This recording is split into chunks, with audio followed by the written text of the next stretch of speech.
18. 운이 좋은 아이. 어느 겨울 저녁, 조와 나는 메이누스의 기도 모임에 참석했다. 방에는 이미 25명쯤 되는 사람들이 모여 있었다. 대부분이 젊은 남자들이었다. 영성 깊은 조니가 모두에게 환영 인사를 한 뒤 우리는 다 함께 기도와 노래를 시작했다. 나는 언제나 노래가 좋았다. 곧이어 나를 포함한 모든 사람들이 고요한 기도 속으로 들어갔다. 너무 조용해 머리핀 떨어지는 소리마저 들릴 정도였다. 한 천사가 내 귀에 속삭였다. 로나, 눈을 뜨고 고개를 들어봐. 너의 오른쪽에 있는 젊은이가 보이지? 나는 속삭이듯 대답했다. 천사가 다시 속삭였다. 로나, 너는 그 젊은이의 환영을 공유하게 될 거야. 이제 고개를 숙이고 눈을 감아봐. 나는 즉시 그의 환영 속으로 들어갔다. 나는 그 젊은이 옆에서 먼지 나는 구불구불한 길을 걷고 있었다. 길은 온통 구덩이와 돌멩이 투성이었다. 나는 아주 멀리 내다볼 수가 없었다. 왜냐하면 계속해서 또 다른 모퉁이가 나왔기 때문이다. 그는 한동안 쉬지 않고 걸었는데 돌과 구덩이들을 매번 용케 피했다. 길을 잃은 것처럼 보였지만 정말로 그런 것은 아니었다. 다음 모퉁이를 돌자 건물 하나가 나타났다. 건물에는 왼쪽으로 올라가는 계단이 나 있었다. 젊은이는 안간힘을 쓰며 계단을 오르기 시작했다. 마치 걸음을 옮길 때마다 계단이 더 가팔라지는 것만 같았다. 천천히 그는 문을 향해 올라갔다. 그의 환영을 지켜보고 있으려니 마치 건물이 자라나서 점점 거대해지는 것 같았다. 길에서 보았을 때는 보통 규모의 건물이었다. 그런데 어느새 어마어마해져 있었다. 젊은이는 놀라서 뒤로 물러섰다. 지금 그의 앞에 있는 문은 거대했다. 매우 크고 육죽했다. 그에 비해 그는 아주 작았다. 그는 안으로 들어가고 싶어 했지만 엄청난 노력이 필요해 보였다. 그는 자신의 온 체중을 실어 문을 미는 데 성공했다. 문을 비집고 안으로 들어가자 눈부신 빛으로 채워진 거대하고 텅 빈 홀이 나타났다. 그는 바닥에 앉아 기도 속에 명상을 시작했다. 그 거대한 장소 안에서 그는 작은 점처럼 보였다. 천사의 손이 내 머리에 닿는 것이 느껴졌다. 그 순간 젊은이와 나 사이의 연결이 끊어졌다. 조니가 말했다. 함께 나눌 시간입니다. 사람들은 한 명씩 돌아가며 자신의 경험을 나누기 시작했다. 마침내 환영을 보았던 그 젊은이가 이야기를 시작했다. 그는 자신이 경험한 환영을 묘사했다. 내가 본 것과 정확히 일치했다. 내가 이런 식으로 다른 사람의 환영을 공유한 것은 이번이 처음이었으며 나는 무척 흥분이 되었다. 설명이 끝나갈 때쯤 젊은이는 그 환영이 의미하는 바를 이해할 수 없다고 말했다. 천사들은 나더러 이야기해 주라고 속삭였다. 천사들은 내가 그 젊은이에게 환영의 의미를 말해 주어야 한다고 했다. 그에게 그 자신의 여행을 계속할 용기를 주기 위해. 나는 신경이 곤두섰다. 끔찍한 일이었다. 나는 천사들에게 말했다. 난 못하겠어. 사람들은 내 말을 듣지 않을 거야. 난 한낱 평범한 사람일 뿐이야. 이제 젊은이는 더 이상 말이 없었다.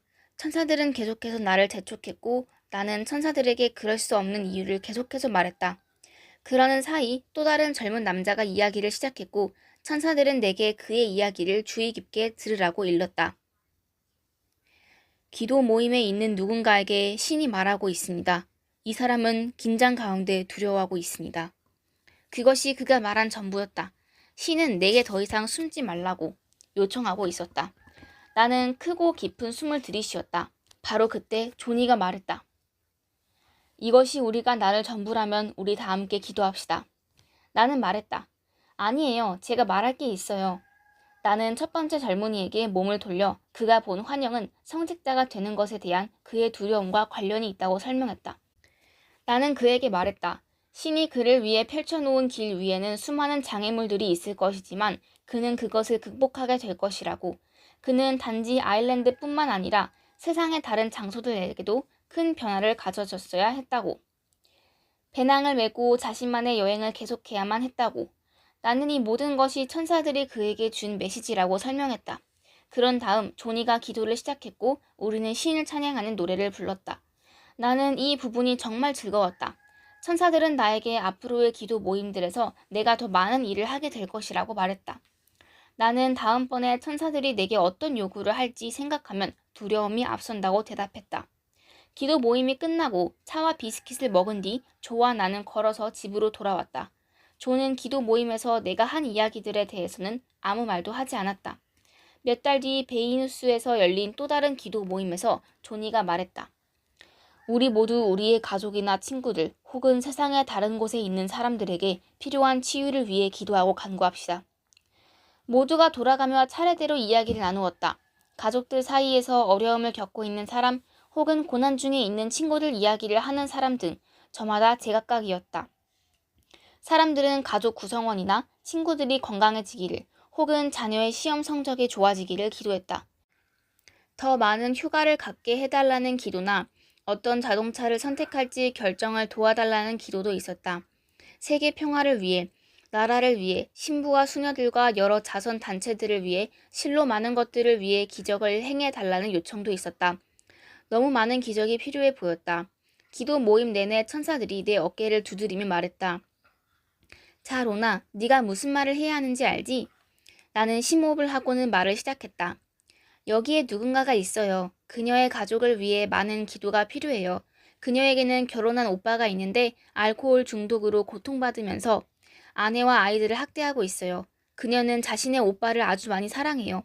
그런데 이 와중에 또 다른 일로 법정 소송도 다가오고 있어서 엄청난 스트레스에 시달리고 있죠. 신은 당신에게 부끄러워할 필요가 없다고 말하고 있어요. 와서 신에게 모두 이야기하세요. 믿음을 가지고 모든 일이 잘 되게 해달라고 기도하세요. 나는 말을 마쳤다. 한동안 누구도 말이 없었다. 기도 모임에서 가끔씩 사람들은 다른 사람의 손을 잡고 함께 기도하거나 큰 소리로 기도하기도 한다. 그럴 때면 조니는 기도받고 싶은 사람이 있는가 물으면서 다른 사람을 위해 기도할 사람들의 이름을 호명했다. 내 이름은 한 번도 호명한 적이 없었다. 하지만 그날은 일이 좀 다른 방식으로 흘러갔다. 신은 다른 계획을 가지고 있었다. 사람들은 일어나서 실내를 거닐며 담소를 나누거나 차를 마시러 나가기도 했다.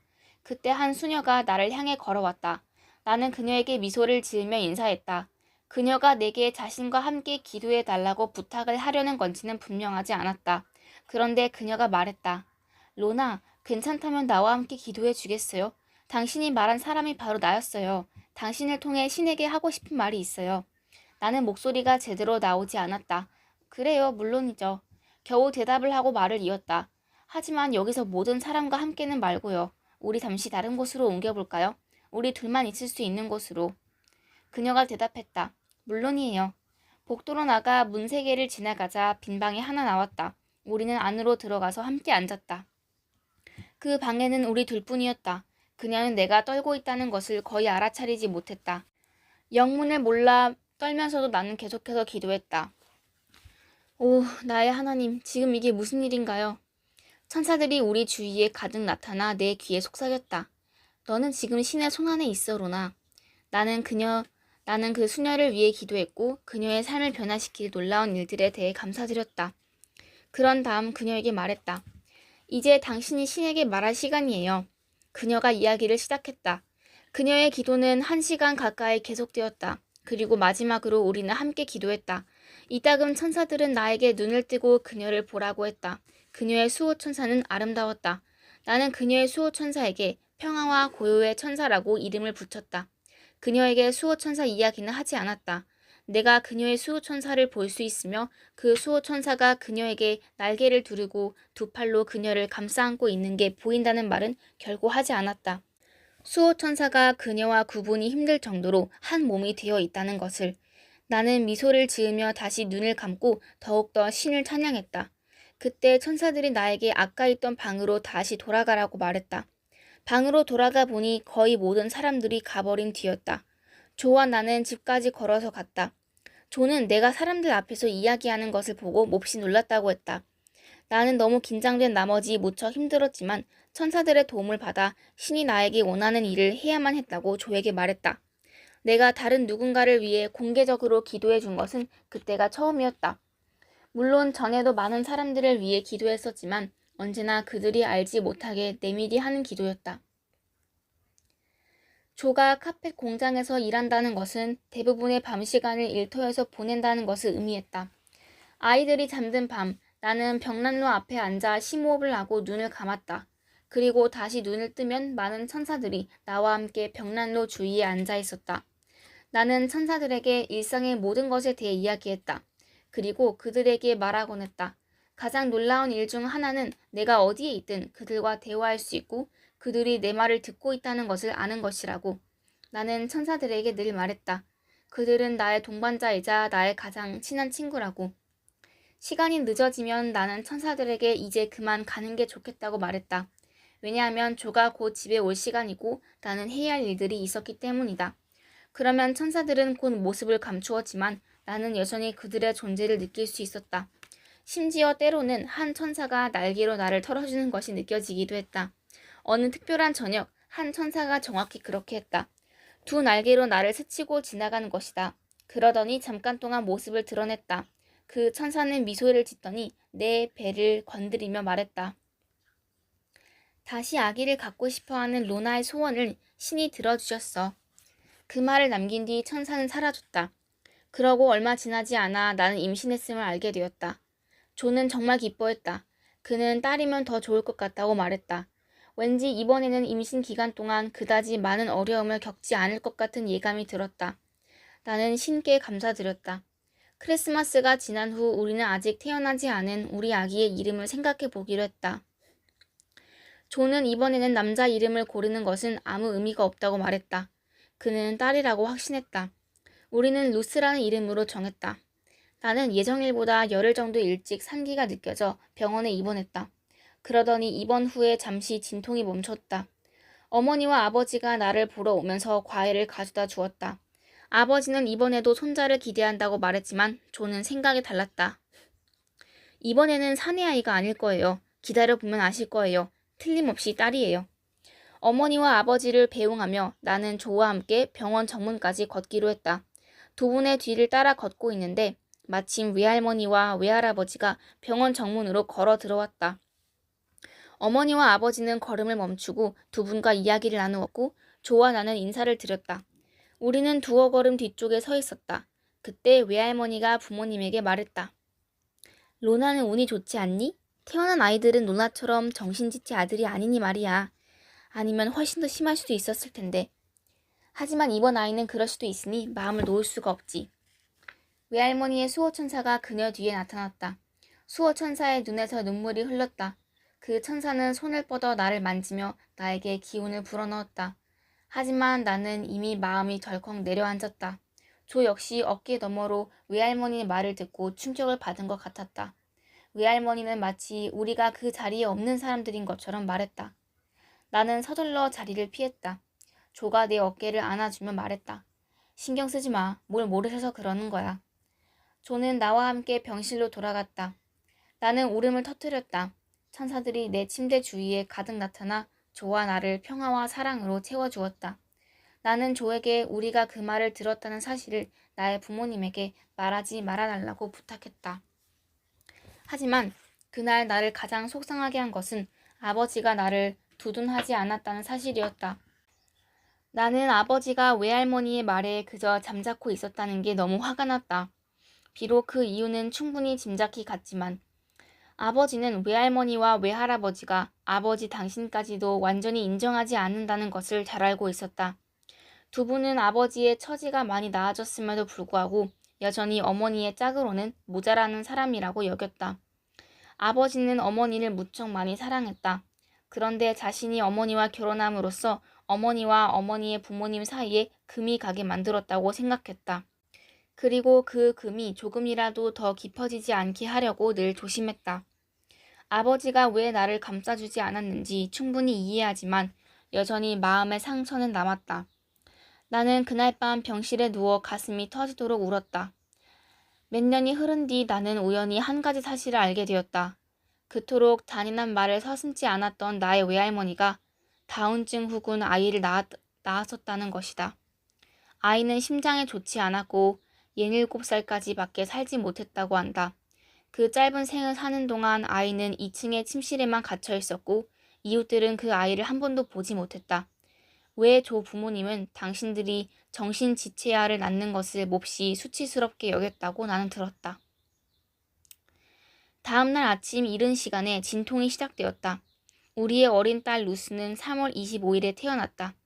그날은 어머니의 날이자 내 생일이기도 했다. 이보다 큰 생일 선물이 어디 있겠는가? 병원에서 퇴원하는 날, 조가 크리스토퍼와 오웬을 데리고 병실로 들어섰다. 아이들은 침대로 와락 달려들었고 조는 천천히 걸어 들어왔다. 그의 주위에서 천사들이 그를 부축해 주고 있었다.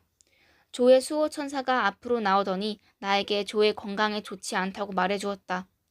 나는 울음을 터뜨릴 뻔했지만 그래도 미소를 보여야 했다. 크리스토퍼와 오웬은 갓 태어난 여동생을 들여다보며 안고 싶어서 안달이었다. 조는 우리의 어린 딸을 아기 침대에서 들어 올려 어린 오빠들이 안아볼 수 있게 해주었다. 나는 조에게 몸이 괜찮은지 물었고 그는 괜찮다고 대답했다. 하지만 나는 사실이 아니라는 것을 알고 있었고 조 역시 마찬가지였다. 나는 천사들에게 그가 정말로 열매가 된다고 말하고 그들이 도와줄 수 있는 일이라면 무엇이든 해달라고 부탁했다. 그로부터 2달이 지난 어느 날이었다. 조는 야간 근무 중에 배에 심한 통증을 느꼈다. 그는 사장에게 가서 몸이 좋지 않다고 말하고 누군가 집까지 데려다 주었으면 좋겠다고 부탁했다. 그럴 순 없네. 내가 보기엔 괜찮아 보이는데 뭘 그러나? 사장의 말이었다. 그는 조를 작업장으로 되돌려 보냈다. 조는 키가 크고 건장했기 때문에 겉으로는 아픈 사람처럼 보이지 않았다. 하지만 조는 결국 사장에게 너무 아파서 일을 할 수 없으니 어쨌든 집에 가야겠다고 말했다. 새벽 2시경에 천사들이 나를 깨우며 말했다. 로나, 일어나. 조의 상태가 좋지 않아.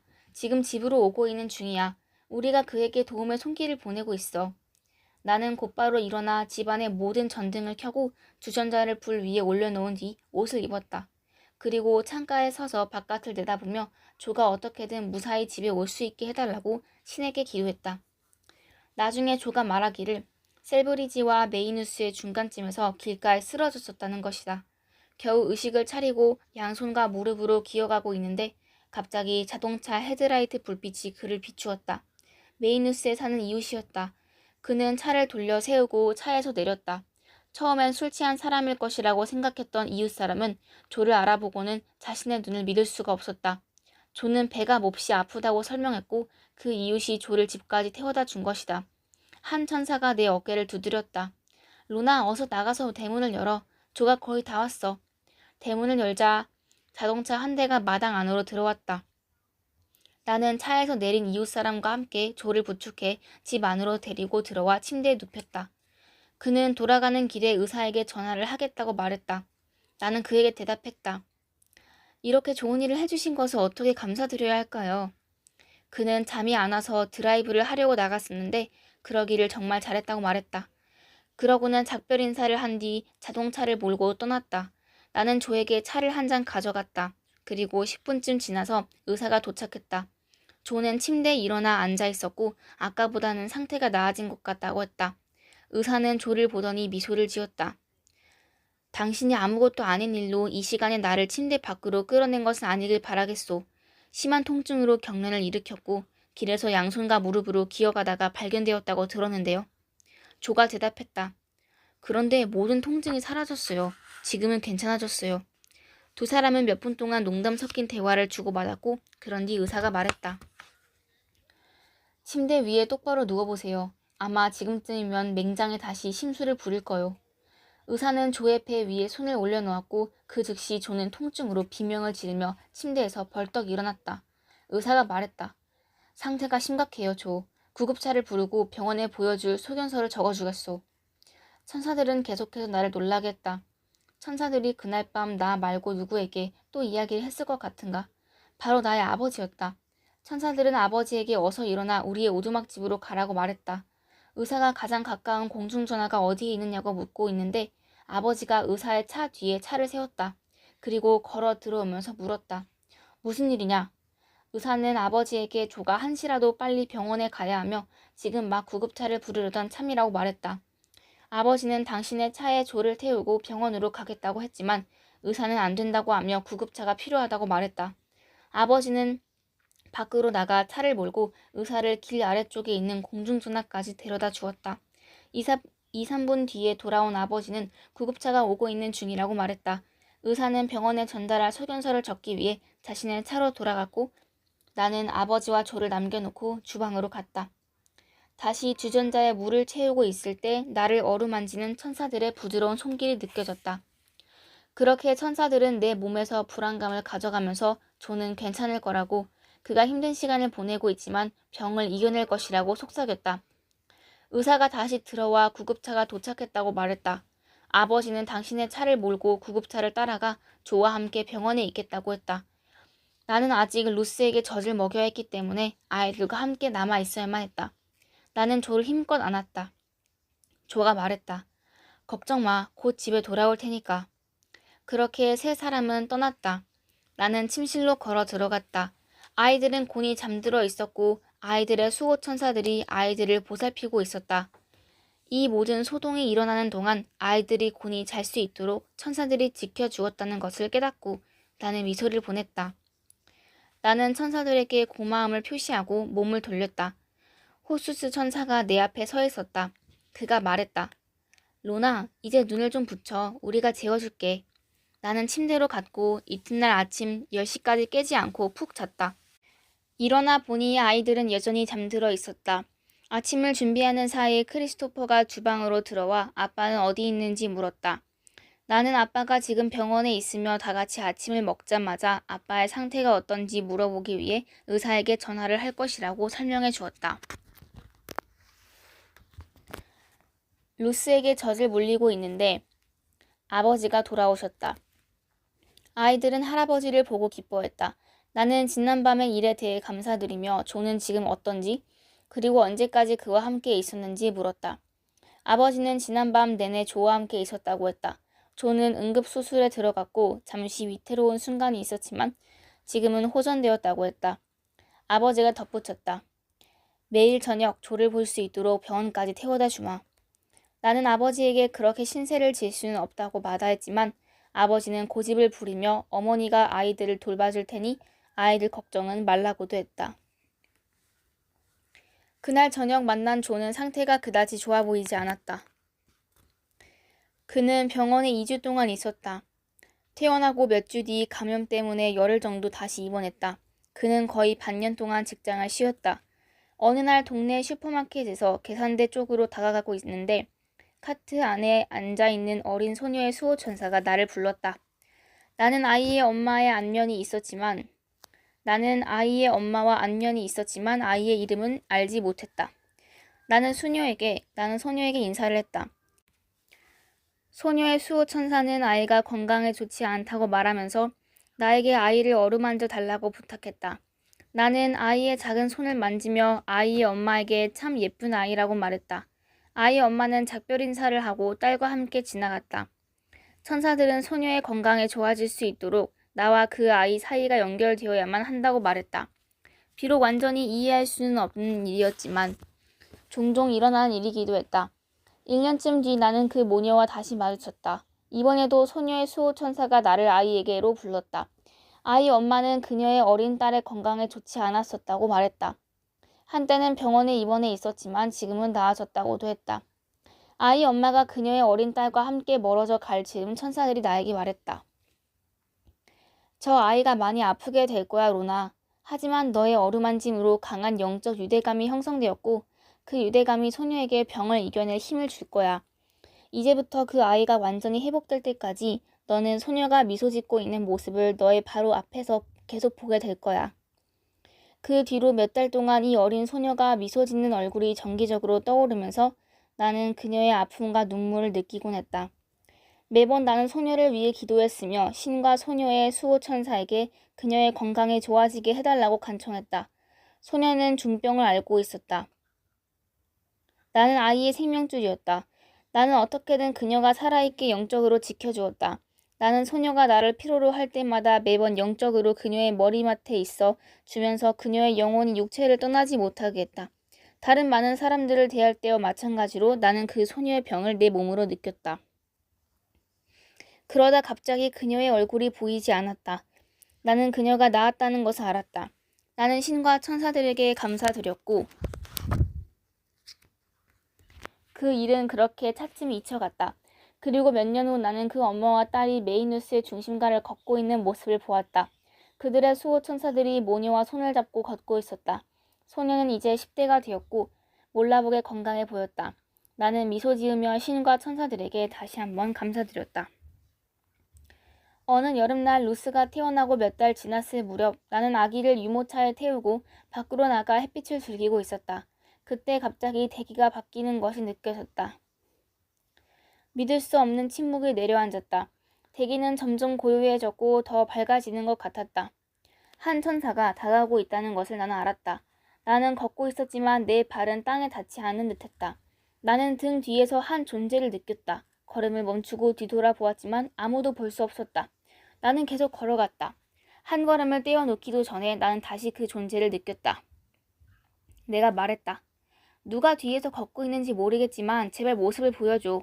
아무 대답이 없었다. 이러지 마. 난 이런 건 싫단 말이야. 나는 아주 천천히 걸음을 옮겼는데 그때 누군가 내 어깨를 살짝 건드리는 게 느꼈다. 몸을 돌리자 그곳에 천사가 있었다. 마치 하나의 빛과 같았다. 마치 별을 바라볼 때처럼. 하지만 몇 배는 더 밝은 별처럼 빛나면서 깜빡이고 있었다. 나는 짧게 말했다. 안녕? 대답이 없었다. 이따금 나는 천사들에게 말을 하는 것이 조금 쑥스러울 때가 있다. 그리고 내 생각에 천사들도 때로는 나한테 말을 거는 것을 쑥스러워하는 것 같다. 소통을 한다는 것은 육체적인 세계에서만큼이나 영적인 세계에서도 중요하고 또 때로는 똑같이 어렵다. 그래서 나는 그 천사에게 만약 조금만 더 인간의 모습과 비슷하게 나타나 준다면 그와 대화하기가 쉬울 것이라고 말했다. 천사는 내 말대로 해주었고 그제야 비로소 나는 그가 미카엘 천사임을 알았다. 그는 대략 40대쯤 되어 보이고 키는 180cm 남짓, 날카로운 파란 눈에 길고 검은 머리가 어깨까지 흘러내리는 매우 잘생긴 남자의 모습으로 내 앞에 서 있었다. 이번에는 확실히 잘생긴 남자로 변신하셨군. 나의 말에 우리 둘 다 웃었다. 우리는 길을 따라 걷기 시작했다. 나는 루스가 잠들어 있는 유모차를 밀며 걸었다. 미카엘 천사는 내게 책에 대해 이야기하러 왔다고 했다. 천사들은 내가 책을 써야 한다고 생각한다는 것이다. 그 책에는 그들이 원하는 내용을 담아주기를 바란다고 했다. 얼마 전부터 나 역시 마음 깊은 곳으로부터 책을 써야 한다는 생각이 들었지만 왠지 사람들의 비웃음을 살까 두려워 책 쓰기가 겁났다고 그에게 고백했다. 미카엘 천사가 말했다. 로나, 우리를 위해 그 일을 하게 될 날이 분명 올 거야. 그로부터 아주 많은 시간이 흘렀지만 결국 그런 날이 왔고 바로 이것이 나의 첫 번째 책이다. 아주 어린 아기였을 때 침대 곁에서 그를 처음 보았던 그날부터 줄곧 아름다운 천사 미카엘은 정기적으로 나를 방문했다. 그는 내 삶에 들락거렸다. 때때로 그는 나와 함께 걷기도 하고 주방 식탁에 마주 앉을 때도 있었다. 자신도 몸을 녹여야겠다고 말하면서 나와 함께 벽난로 앞에 앉는 날도 있었다. 내가 웃으면서 천사들은 추위를 느끼지 않는다고 말하면 그는 자신은 수없이 많은 사람들을 만나봤기 때문에 추위가 어떤 느낌인지 충분히 상상할 수 있다고 언제나 받아치곤 했다. 마치 그가 피와 살을 가진 인간 친구인 것처럼 그렇게 우리는 이야기를 나눈다. 때로는 평범한 일상에 대해, 때로는 매우 중요한 일들에 대해. 미카엘은 갈수록 천사들에게 도움을 청하는 사람들이 점점 줄어들고 있다고 말한다. 그러다 보면 언젠가는 할 일 없는 수백만의 천사들이 떠돌아다닌다는 기이한 이야기를 나눈 날이 올지도 모른다. 이 책이 쓰인 이유는 천사들이 우리 곁에서 걷고 있다는 것, 그들이 늘 그곳에 있다는 것, 우리는 단지 손을 뻗어 그들이 우리를 도울 수 있게 하면 된다는 것을 사람들이 깨달을 수 있도록 하기 위함이다. 그것은 그만큼 간단한 일이다. 나는 미카엘의 말에 귀를 기울이고 그는 내가 써야 할 것들을 들려준다. 그는 내게 나의 가슴으로부터 쓰라고 말한다. 신은 우리를 위해 이 아름다운 천사들을 이 세상 속에 쏟아보내고 있다. 그러나 우리들 중 많은 이들이 그들을 무시하고 있다. 우리는 손을 뻗어 그들에게 도움을 청할 필요가 있다. 그것은 그만큼 간단한 일이다.